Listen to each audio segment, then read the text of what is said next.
The global landscape of nuclear proliferation is marked by contradiction. Two nations, North Korea and Iran, have pursued nuclear capabilities over the last few decades. Yet their experiences have diverged dramatically. One is bombed and sanctioned, its scientists assassinated, its infrastructure targeted. The other has detonated nuclear devices, displayed intercontinental missiles, and faced only verbal condemnation. This sharp contrast is not the result of coincidence but a product of history, geography, political calculation, and global power dynamics. North Korea's nuclear journey began in earnest at the dawn of the 21st century. In the span of roughly 20 years, Pyongyang conducted 6 nuclear tests, with the first occurring in 2006. These detonations culminated in a constitutional revision in 2023, where North Korea declared itself a permanent nuclear-armed state. The world took notice, but it was too late. North Korea's arsenal had already become a reality. Its missile program advanced just as rapidly. The Hwasong-14 is estimated to have a range exceeding 10,000 kilometers, and the Hwasong-17 may reach as far as 17,000 kilometers, enough in theory to strike the continental United States. While military analysts question the accuracy and payload capabilities, even conservative estimates suggest that U.S. bases in Guam and Alaska fall within range. These developments have changed North Korea's strategic status irrevocably. Iran, in contrast, remains just short of the nuclear threshold. Its uranium enrichment has reached 60%, close to the 90% required for weapons-grade material, but it has never tested a bomb. Intelligence assessments from multiple sources agree that Iran has not made the final decision to construct or detonate a nuclear device. That hesitancy has made Tehran uniquely vulnerable. Over the years, its nuclear scientists have been assassinated, its facilities have been subjected to sabotage, and its research programs have stalled under relentless external pressure. Israel has vowed never to allow Iran to acquire nuclear weapons. The result has been an unending campaign of strikes and covert operations. While North Korea's nuclear test sites became symbols of national pride, Iran's became military targets. The reasons for this disparity begin with geography. North Korea shares a border with China, a nuclear-armed superpower with clear strategic interests in maintaining the stability of the Korean peninsula. A collapse of the North Korean regime could unleash waves of refugees into northeastern China.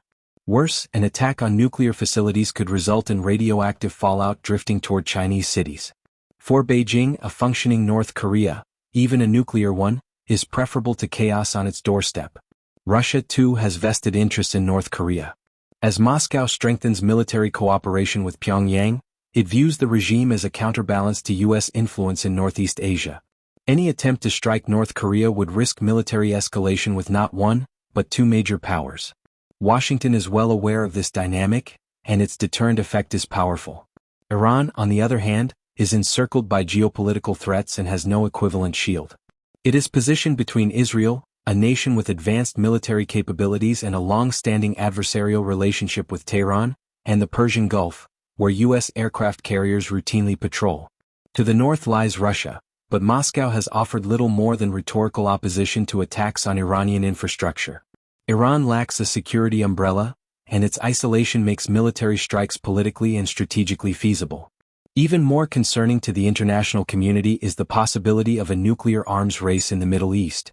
Saudi Arabia has stated that it would begin its own program if Iran acquires a nuclear weapon. Regional proliferation could empower extremist groups and destabilize an already fragile region. For world powers, this is a red line. As a result, even Iran's closest partners hesitate to fully support its nuclear ambitions.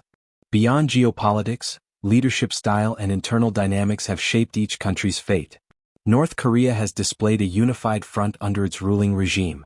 Its nuclear development has been deliberate, unrelenting, and framed as essential to national survival. Its leaders have threatened preemptive strikes, and its massive artillery array aimed at Seoul poses a constant danger. This has created a formidable image of unpredictability, one that few foreign powers are willing to challenge directly. Iran's political structure is more fragmented. The elected government, the supreme leader, and the Revolutionary Guard often pull in different directions. While the Revolutionary Guard has shown off mock warheads and expressed military ambitions, the civilian leadership has generally upheld religious prohibitions against building nuclear weapons. This ambiguity fosters mistrust. It is not just the state's potential possession of a bomb that worries the West. It is the possibility that nuclear technology could be handed to proxy groups like Hezbollah. Such a scenario fuels fears of global nuclear insecurity. There is also the issue of resilience. North Korea has endured decades of economic sanctions and international isolation. It has developed domestic industries, agricultural reforms, and a survivalist economy capable of withstanding pressure. Iran, though also under sanctions, has found its oil-dependent economy far more vulnerable. Western embargoes on technology, financial systems, and trade have significantly hampered its nuclear progress. Where North Korea appears hardened, Iran appears strained. History has also shaped these outcomes. The collapse of Iraq in 2003 and the toppling of Libya in 2011 have become cautionary tales for regimes seeking deterrence. North Korea watched these events closely. Its leadership interpreted them as proof that nations without nuclear weapons are subject to regime change. These lessons accelerated North Korea's nuclear ambitions, especially during a period when Washington was preoccupied elsewhere. A critical miscalculation in Washington was the assumption that China would step in to restrain Pyongyang. Believing that Beijing shared the goal of denuclearization, U.S. officials waited. But China's top priority was and remains regional stability, not necessarily denuclearization. By the time this became clear, North Korea's program was too advanced to reverse. China has since prepared for a nuclear neighborhood. It now shares borders with 4 nuclear-armed states: Russia, India, Pakistan, and North Korea. In response, Beijing has developed a mid-course missile defense system designed to intercept warheads in space. This technology gives China greater confidence in its ability to manage threats from nearby nuclear powers, and reduces the urgency to dismantle North Korea's arsenal. The U.S., meanwhile, has entered a phase of rearmament. The Pentagon is restoring the nuclear capabilities of 30 B-52H bombers, developing new sea-based cruise missiles, and expanding missile defense systems. These efforts are aimed at countering North Korea's increasingly advanced capabilities. But many observers see them as reactive, a belated response to a situation that has already changed. While North Korean scientists refine solid-fuel missile technology deep underground, Iran's engineers are constrained by international inspections, covert sabotage, and constant fear of airstrikes. One nation has achieved nuclear status and now operates behind a protective wall of alliances and deterrence.